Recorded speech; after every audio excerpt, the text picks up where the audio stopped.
Bismillah walhamdulillah wassalatu wassalamu ala rasulillah wa ala alihi wa ashabihi wa man walah amma ba'da. Ikhwati rahimakumullah, kita masih berbicara tentang an-nashat al-askari ba'da hadhihi al-ghazwah, ay ba'da ghazwah al-ahzab. Maksudnya gerakan-gerakan pasukan kaum muslimin pasca perang Ahzab yang terakhir. Oke. Kemarin telah kita ceritakan tentang misi pembunuhan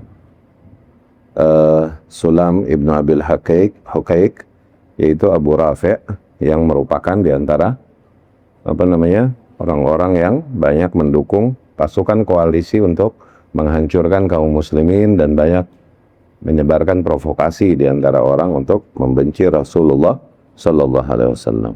Ya, telah kita ceritakan bagaimana kisah assassination ya, pembunuhannya ya.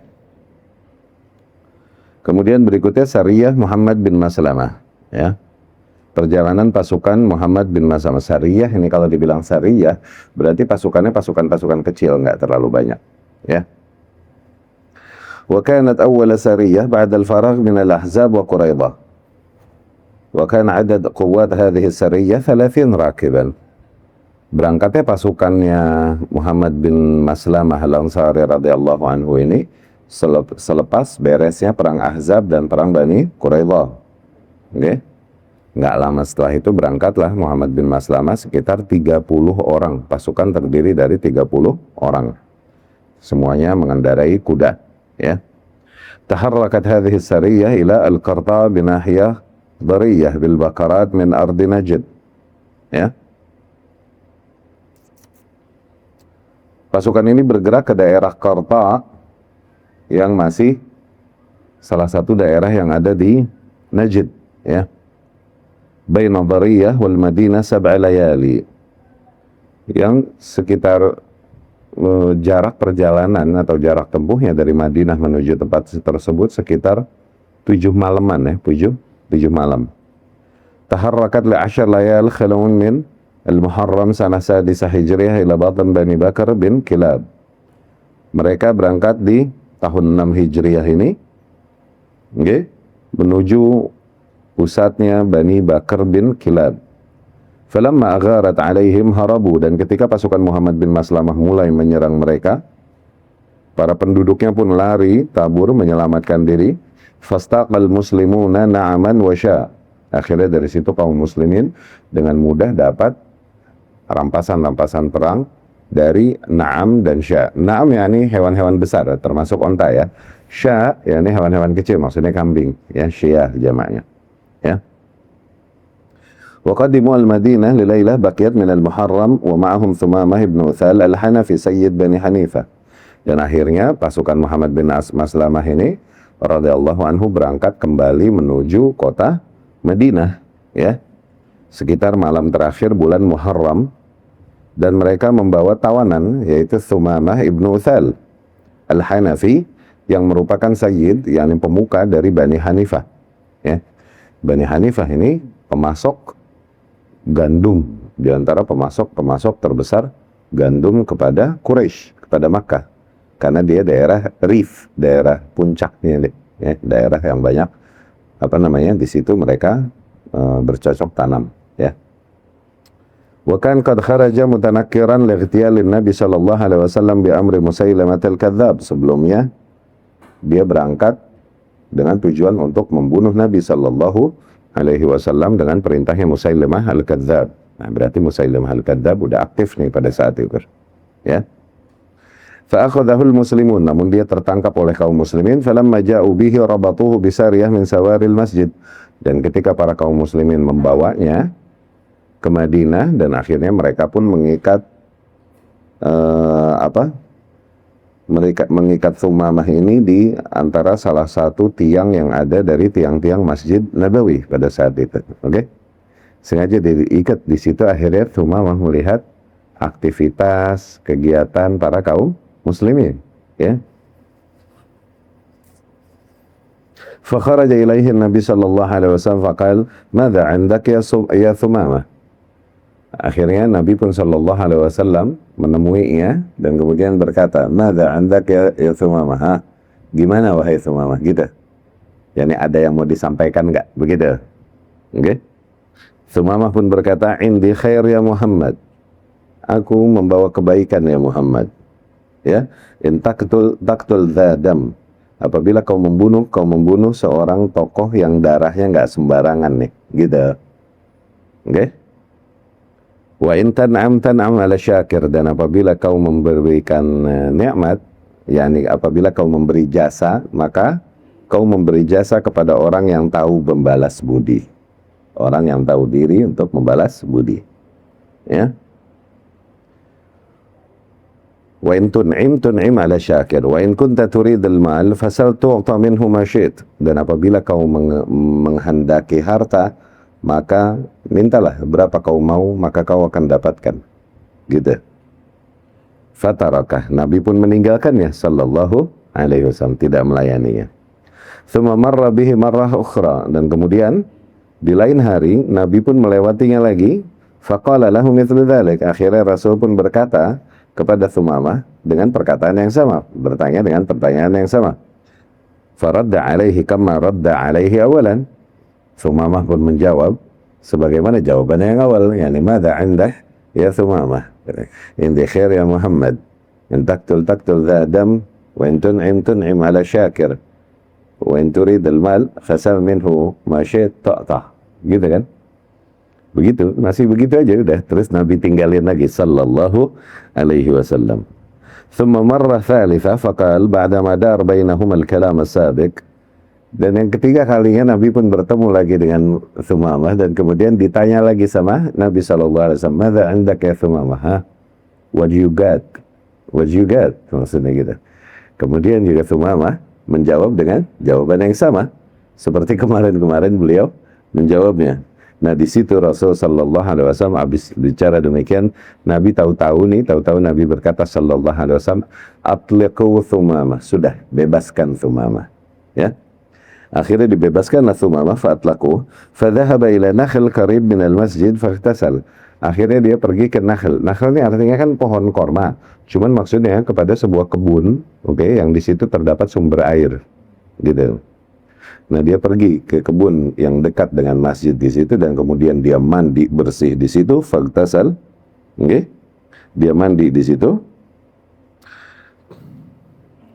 Thumma ja'ahu, kemudian dia pun mendatangi Nabi sallallahu alaihi wasallam, fa aslam, dia pun masuk Islam, bersyahadat. Beberapa kali sebelumnya berarti nih ditahu nih Nabi udah menangkap nih mau masuk Islam nih. Cuman Tsumamah nggak mau masuk Islam dalam kondisi terikat, ntar dikira masuk Islamnya hanya karena takut, begitu. Okay? Karena dia udah melihat nilai Islam yang beredar di mata dia selama dia diikat di tiang masjid. Dia lihat sendiri bagaimana kaum muslimin berkegiatan, bagaimana mungkin jiwanya mendapatkan ketenangan ketika dia melihat kegiatan kaum muslimin di masjid dan lain-lain, hal yang selama ini dia nggak dapatkan di agama lamanya. Oke? Belum lagi muamalah kaum muslimin dan lain-lain, akhirnya tersentuh dia dan mau masuk Islam. Ya, demikian memang di antara para manusia, banyak di antara mereka yang berpaling dari keislaman karena apa? Karena tidak sabar, karena mereka mendengar kabar tentang Islam dari bukan kaum muslimin yang memberikan gambaran buruk tentang nilai-nilai Islam. Mereka nggak ngelihat sendiri bagaimana nilai-nilai Islam yang sesungguhnya. Lebih parah lagi nih, lebih lanjut. Kadang juga mereka mendapat gambaran Islam dari kaum muslimin, tapi kaum muslimin yang menyimpang, yang nggak menampakkan Islam hakikatnya begitu, gitu. Yang mereka melihat adalah kekerasan, bom, bunuh diri, darah dan lain-lain, tuh kan? Ya kan, ledakan dan lain-lain, tuh. Ya kan? Lebih jauh lagi nanti dia ngelihat ternyata kaum muslimin adalah kaum yang nggak maju akalnya dan lain-lain, masih meyakini perkara-perkara klinik-klinik yang jauh dari akal sehat demikian. Nah, nilai-nilai demikian akhirnya jadi layers, jadi lapisan demi lapisan demi lapisan, oke? Dari para manusia untuk mengenal Islam sejatinya, Islam yang hak, ini yang sebenarnya, iya kan? Jadi terhalang mereka dengan beberapa lapis halangan tersebut. Sehingga mereka nggak lagi mengenal Islam yang hak. Dari situ diantara kewajiban kita yang memang mengenal tauhid, mengenal akidah yang hak, agar kita menampakkan hal tersebut kepada manusia, ya kan? Karena mereka yang mau masuk Islam ini, mereka bingung ketika masuk Islam, maka Islam yang mana? Karena mereka melihat ternyata Islam ini coraknya beda. Islam yang mana yang aku mau nih? Atau mungkin jangankan mu'allaf yang baru masuk Islam, atau misalnya seorang awam lah yang mulai mau beriltizam, mulai mau berdisiplin, megang nilai-nilai agama. Dia melihat ternyata mereka yang mempraktekkan keislaman beda-beda nih. Ada yang nginep di masjid, ada yang main petasan, ada yang mainnya gendang-gendangan sampai joget-joget, ada yang mainnya di kuburan mulu, keliling ngayap kuburan, ya gak? Tur rohani, ya salam. Ya kan? Yang mana ini ya yang benar tuh lihat. Iya kan? Keder gak akhirnya? Dari situ pentingnya kita menjelaskan hak ini yang telah kita dapatkan dengan rahmat Allah Subhanahu wa taala, dengan taufik dari Allah Subhanahu wa taala. Sampaikan kepada mereka. Karena di antara manusia banyak yang mencari hak tersebut namun mereka nggak mendapatkannya. Ya. Nah, demikian akhirnya Thumamah dia mandi bersih dan kemudian mendatangi Nabi SAW fa-aslam, dan dia pun berislam, ya ini bersyahadat waqal, dan kemudian dia berkata, wallahi ma kana ala wajhil ard wajhun abghadha ilayya min wajhik. Demi Allah, dulu tidak ada satu wajah pun di muka bumi yang lebih aku benci daripada wajahmu, wahai Muhammad. Tuh. Ya. Faqad asbah wajhuk ahabbal wujuh ilayya. Namun sekarang wajahmu sungguh telah menjadi wajah yang paling aku cintai. Ya. Dan kemudian dia berkata, wallah, demi Allah, ma kana ala wajhil ard dinun abghad ilayya min dinik. Demi Allah, tidak ada di atas muka bumi agama yang lebih aku benci daripada agamamu, wahai Muhammad. Faqad asbah dinuk ahabbal adyan ilayya. Namun sekarang agamamu telah menjadi agama yang paling aku cintai. Wa inna khaylaka akhadhatni wa ana urid al-umrah. Sesungguhnya para pasukanmu menangkapku ketika aku berjalan menuju Mekah untuk berumrah, ya. Fabasyarahu Rasulullah sallallahu alaihi wasallam wa amarahu an ya'tamir. Akhirnya Rasul sallallahu alaihi wasallam menyampaikan kabar-kabar gembira baginya dan kemudian memerintahkan, kalau gitu kau sempurnakan niat umrahmu, berangkatlah kau umrah. Begitu kata Rasul sallallahu alaihi wasallam. Falamma qadima ala Quraisy, dan Thumamah ini langsung memiliki loyalitas yang luar biasa, padahal baru masuk Islam kemarin nih. Cuman loyalitasnya langsung luar biasa kepada Rasulullah sallallahu alaihi wasallam dan para kaum muslimin. Akhirnya Thumamah berangkat menuju Makkah, okay? Dan kemudian dia bertemu dengan orang-orang Quraisy di Makkah. Thumamah ini dihormati di Makkah karena dia adalah dari Bani Hanifah ini. Bani Hanifah yang biasa membawakan pasokan-pasokan gandum buat kebutuhan penduduk Makkah, ya. Qalu saba'ta ya Thumamah. Kata orang-orang Quraisy, saba'ta ya Thumamah. Yani kau telah murtad wahai Thumamah, kau telah, bahasa mereka kan sobat yakni telah murtad, yakni telah meninggalkan agama kakek nenek moyangnya. Kata dia, qal la wallah, tidak demi Allah, walakinni aslamtu ma'a Muhammad sallallahu alaihi wasallam, tapi aku berserah diri bersama Muhammad sallallahu alaihi wasallam. Ya. Wala wallah la yatikum minal yamama habba hintah hatta ya'dzana fiha Rasulullah sallallahu alaihi wasallam. Demi Allah, mulai saat ini tidak akan datang kepada kalian dari Yamamah. Yamamah yakni Bani Hanifah, negerinya Yamamah, ke kaumnya si Thumamah ini. Tidak akan datang dari Yamamah mulai sekarang gandum sebiji pun bagi kalian sampai Rasul sallallahu alaihi wasallam mengizinkan kembali. Lihat loyalitasnya langsung besar, padahal baru masuk Islam kemarin, luar biasanya. Wa kanat Yamamah rif Makkah. Yamamah ini daerah-daerah yakni tempat cocok tanam lah, tempat daerah-daerah hijau di Makkah, ya. Fansaraf ila biladi, akhirnya dia pun pulang kembali ke kampungnya, Sumamah ini. Wa mana'al hamal ila Makkah, dan dia melarang kaumnya untuk jangan lagi kalian ekspor ke Makkah. Yani jangan lagi kalian kirim gandum-gandum ke Makkah. Hatta jahadat Quraisy, akhirnya para kaum Quraisy pada masa itu kesulitan, ya, dan terjadilah kelaparan di Quraisy karena susahnya datang gandum pada mereka, tidak seperti sebelum-sebelumnya, ya. Wa katabu ila Rasulillah sallallahu alaihi wasallam yas'aluna bi arhamihim ay yaktuba ila Sumamah yukhalli ilaihi hamlat ta'am. Akhirnya orang-orang Quraisy menulis surat kepada Rasulullah sallallahu alaihi wasallam memohon rahmat kepada Muhammad. Yani kita ini masih keluarga, masih rahim juga. Tolong biarkan Sumamah untuk mengirim lagi gandumnya ke kita. Begitu. Padahal Rasul nggak nyuruh sallallahu alaihi wasallam. Ini inisiatifnya Sumamah aja sebagai bentuk loyalitasnya kepada agama yang diyakininya, ya, kepada Rasulullah sallallahu alaihi wasallam yang diimaninya, ya.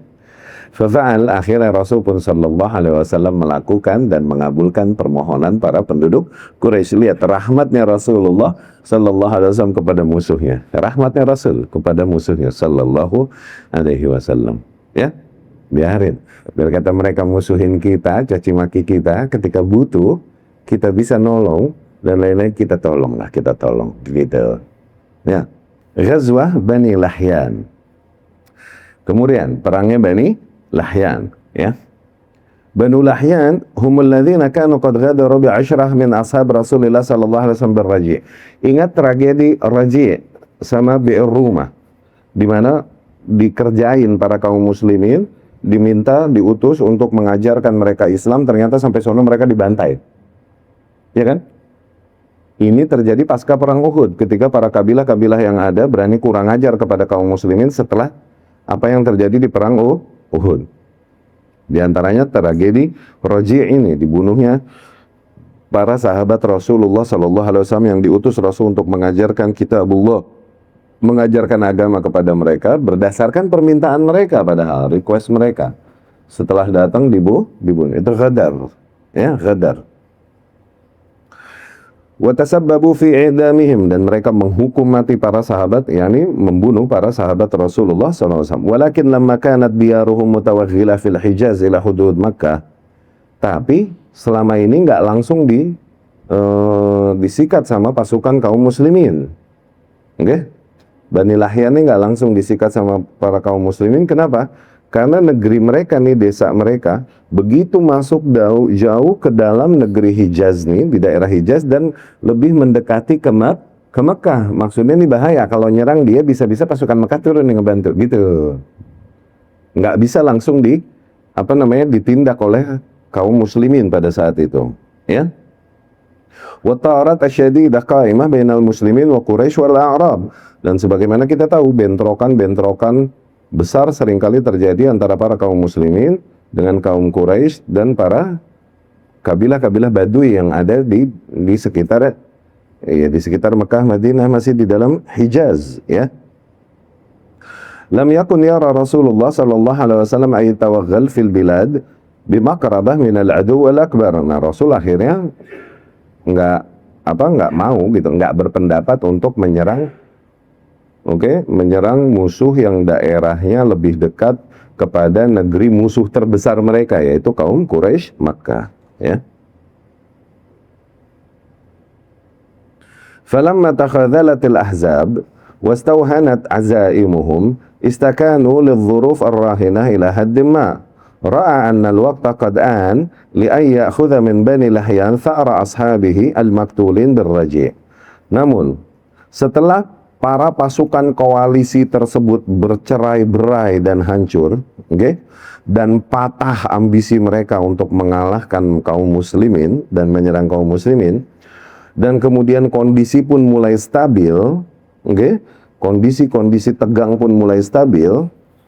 Nah, di situ Rasul sallallahu alaihi wasallam baru melihat bahwa ini sudah datang waktunya ia mengambil tindakan untuk membalas para sahabatnya yang akhirnya terbunuh pada saat itu di tragedi Raji', ya. Fakharaja ilaihim fi Rabi'il Awal. Akhirnya Rasul berangkat sendiri, ikutan Rasul sallallahu alaihi wasallam di bulan Rabi'ul Awal atau Jamadil Awal tahun 6 Hijriah bersama mi'atain min ashabi, bersama 200 orang pasukannya. Wastakhlafa, tuh makanya ghazwah, perang, bukan sariyah. Karena ratusan orang. Sariyah ini pasukan-pasukan kecil biasanya. Ya, misi-misi khusus saja. Ya. Nah, Rasul berangkat 200 orang. Wastakhlafa 'alal Madinah Ibnu Ummi Maktum, seperti biasa Rasul sallallahu alaihi wasallam mewakilkan di Madinah Abdullah Ibnu Ummi Maktum, yakni untuk mengimami manusia, untuk leading di Madinah selama Rasul keluar. Wa adhhara annahu yuridu Syam. Tapi seolah-olah Rasul menampakkan dia mau berangkatnya menuju Syam, tidak menuju Bani Lahyan ini. Thumma asra as-sayr hatta intaha ila batan Ghuran wad baina Amaj wa Usufan haitsu kan musab ashabi. Namun Rasul mempercepat gerakan pasukannya sampai dia ke sebuah spot, okay, yang merupakan lembah yang ada antara Amaj dan Usufan, yang dimana di situ terbunuh para sahabat Rasulullah sallallahu alaihi wasallam. Fataraham alaihim wa da'alahum. Di situ Rasul sallallahu alaihi wasallam mendoakan banyak kerahmatan untuk rahmat bagi para sahabatnya yang terbunuh di sana. Wa sami'at bihi Banu Lahyan. Akhirnya Banu Lahyan mendengarlah kabar bahwasanya Muhammad sallallahu alaihi wasallam bersama para pasukannya udah ada nih di lembah tersebut. Oke, faharabu fi ru'usil jibal. Akhirnya mereka pun pada lari kabur, menyelamatkan diri naik ke puncak-puncak gunung. Falam yaqdir minhum ala ahad. Fa'aqama yaumaini bi'ardihim. Akhirnya para kaum muslimin nggak berhasil menangkap atau membunuh seorang pun dari Bani Lahyan, namun mereka bisa berhasil menguasai negeri dan kampungnya nih. Akhirnya kaum muslimin pun ngecamp di situ sampai yaumain, sampai 2 hari, menguasai kotanya atau negerinya Bani Lahyan ini. Okay? Wa ba'atha saraya falam yaqdiru alaihim. Dan bahkan Rasul sallallahu alaihi wasallam sempat mengutus pasukan-pasukan kecil mengejar para Bani Lahyan yang lari dan sembunyi di puncak-puncak bukit. Namun nggak ada pasukan-pasukan tersebut yang berhasil menangkap seorang pun dari Bani Lahyan itu. Fasara ila Usfan. Nah, kemudian mereka jalan menuju Usfan. Faba'atha 10 fawaris ila Qura' al-Ghamim litasma' bihi Quraisy. Thumma raja' ila al-Madinah. Dan kemudian Rasul sallallahu alaihi wasallam mengutus 10 orang penunggang kuda ke arah Qura' al-Ghamim litasma' bihi Quraisy, yakni untuk mengumandangkan dan mengumumkan kemenangan para kaum muslimin atas Bani Lahyan, supaya kabar ini sampai nanti ke Quraisy yang merupakan tetangganya Bani Lahyan. Okay? Thumma raja' ila al-Madinah. Dan kemudian Rasul pun kembali menuju Madinah. Wa kanat ghaibatuhu anha 14 lailah. Kira-kira Rasul sallallahu alaihi wasallam berarti absen dari Madinah pada saat itu 14 malam, sekitar 14 malam.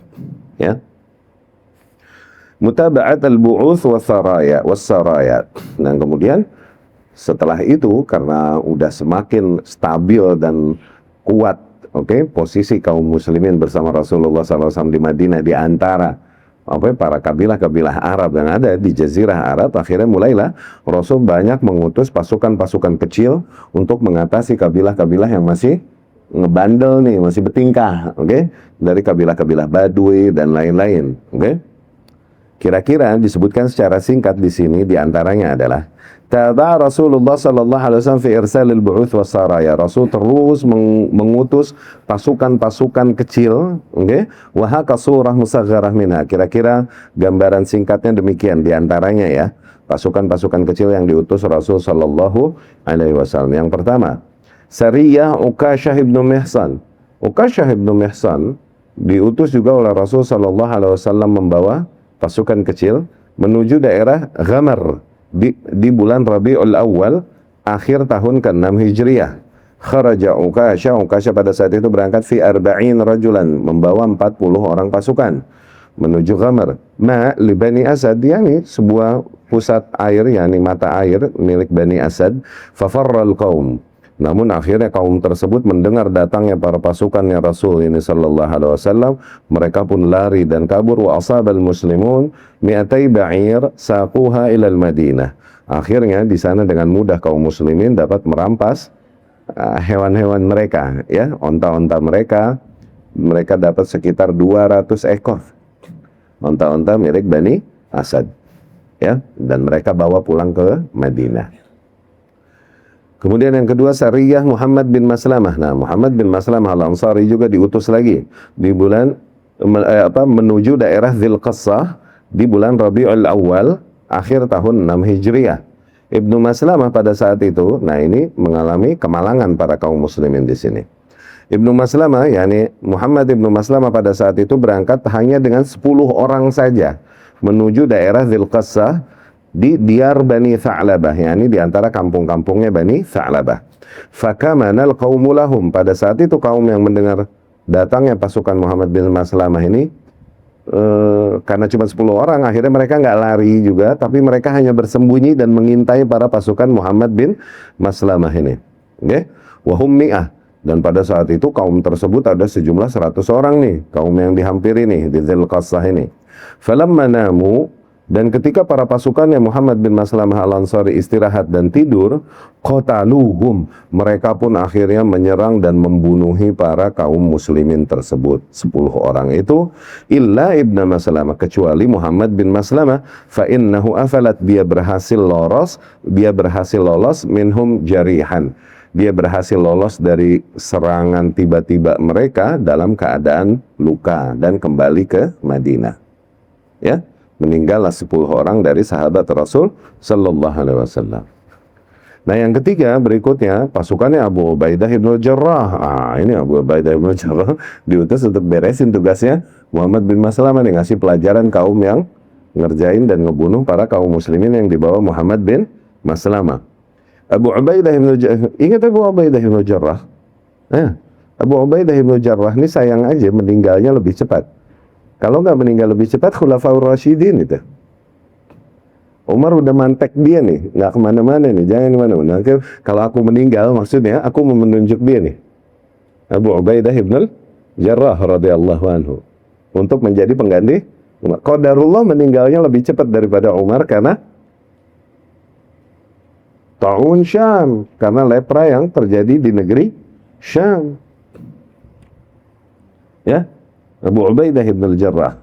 Abu Ubaidah ibn Jarrah diutus ke Dzulqassah itu, negeri yang kemarin, yang di situ Muhammad bin Maslamah Al-Ansari bersama para pasukannya mengalami kemalangan di bulan Rabiul Akhir tahun 6 Hijriah. Waqad ba'athahu Nabi sallallahu alaihi wasallam ala ithri maqtal ashab Muhammad bin Maslamah. Rasul mengutusnya setelah terbunuhnya para pasukannya Muhammad bin Maslamah Al-Ansari. Fakharaja wa ma'ahu arba'un rajulan ila masari'ihim. Akhirnya berangkatlah Abu Ubaidah bin Jarrah bersama 40 orang pasukan ke tempat di mana dibunuhnya para sahabat Rasul sallallahu alaihi wasallam. Fasaru lailatahum masyah, mereka berangkat diam-diam di malam hari berjalan kaki. Wa wafau Bani Tha'labah ma'as subah fa'agharu alaihim. Akhirnya mereka sampai ke negerinya atau ke kampungnya Bani Tha'labah menjelang subuh, sekitar beriringan dengan subuh, dan akhirnya mereka pun menyerang Bani Tha'labah tiba-tiba. Fa'ajazuhum haraba, akhirnya berhasil mereka melemahkannya dan mematahkannya, dan akhirnya mereka pun diantara mereka banyak yang lari dan kabur. Fi al-jibal, lari mereka ke bukit-bukit dan gunung. Wasabu rajulan wahidan fa aslam, mereka berhasil menangkap satu orang dari Bani Tha'labah tersebut, namun satu orang tersebut pun akhirnya berislam, yakni masuk Islam. Wa ghanimu na'aman wa sya', dan mereka banyak mendapatkan harta rampasan perang dari hewan-hewan besar maupun hewan kecil, yakni baik onta-onta maupun kambing-kambing. Kemudian yang keempat, Sariyah Zaid bin Harithah ila al-Jum'ah. Zaid bin Harithah adalah diantara yang sering Rasul utus untuk membawa pasukan-pasukan kecil. Zaid bin Harithah adalah anak asuh kesayangan Rasulullah sallallahu alaihi wasallam. Dulu anak angkat sebelum diharamkannya anak angkat, ya. Di antara sahabat yang disebutkan clear namanya, langsung letterless namanya nih, literally namanya di dalam Al-Quran, Zaid ini. Falamma qada Zaidun minha watara zawajnakaha. Ketika Zaid menyelesaikan urusannya dengannya, dengan istrinya, ya maka kami nikahkan engkau kepadanya wahai Muhammad, yakni kepada istrinya Zaid. Istrinya Zaid ini namanya Zainab kalau nggak salah ya. Hah? Nanti dicek ya, nanti dicek. If I wasn't wrong, namanya Zainab. Jadi dulu Rasul Shallallahu Alaihi Wasallam menikahkan Zaid pada Zainab nih, oke? Okay? Namun singkat cerita, akhirnya dan Zaid ini adalah sering dikata Zaid ibnu Muhammad, Zaid bin Muhammad tuh, karena begitu cintanya Rasul kepada Zaid ibnu Harithah. Zaid ini budak yang akhirnya Rasul bebaskan dan Rasul asuh, dan suatu hari bahkan keluarganya dari luar negeri ini datang menemui Zaid dan mau mengambil Zaid. Zaid nggak mau pulang dan lebih memilih untuk bersama Rasulullah Sallallahu Alaihi Wasallam. Akhirnya Rasul menegaskan ini Zaid bin Muhammad, begitu gitu ceritanya. Nah Zaid ini menikah dengan Zainab.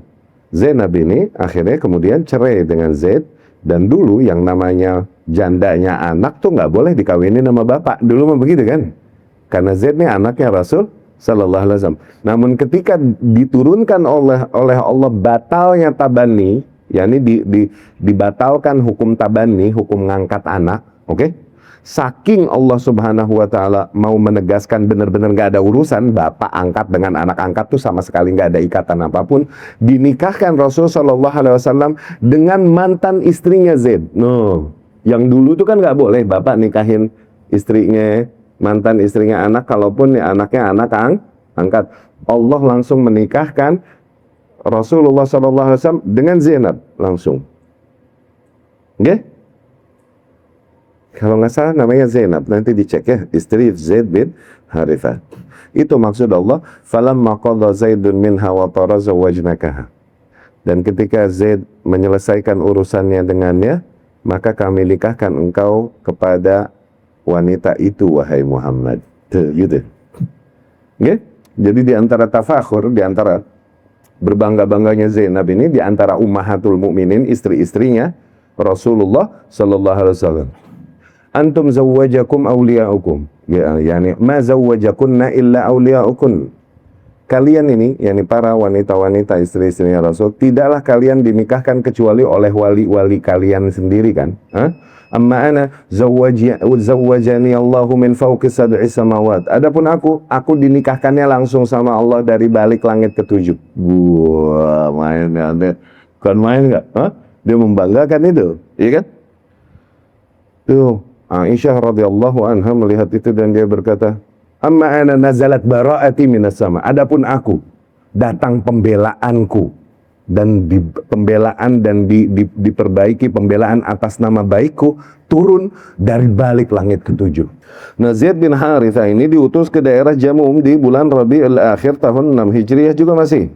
Dan Jamum adalah sebuah mata air milik Bani Salim fi Marr Dhahran. Wa kharaja ilaihim Zaid fa asaba imra'atan. Akhirnya Zaid pun berangkat ke daerah tersebut dan di situ Zaid menangkap seorang wanita min Muzainah, dari kabilah Muzainah, yuqalu laha Halimah, namanya Halimah. Fadallathum ala mahallah min Bani Salim asabu fiha na'aman wa syah. Akhirnya wanita tersebutlah yang menunjukkan jalan dan menunjukkan tempat, yakni pusatnya Bani Salim, tahu Bani Sulaim ini. Dan akhirnya para kaum muslimin yang dibawa oleh Zaid ini menyerang mereka di sana, dan disitulah mereka mendapatkan banyaknya harta rampasan perang dari onta-onta dan kambing-kambing, wa asra, dan banyaknya sandera.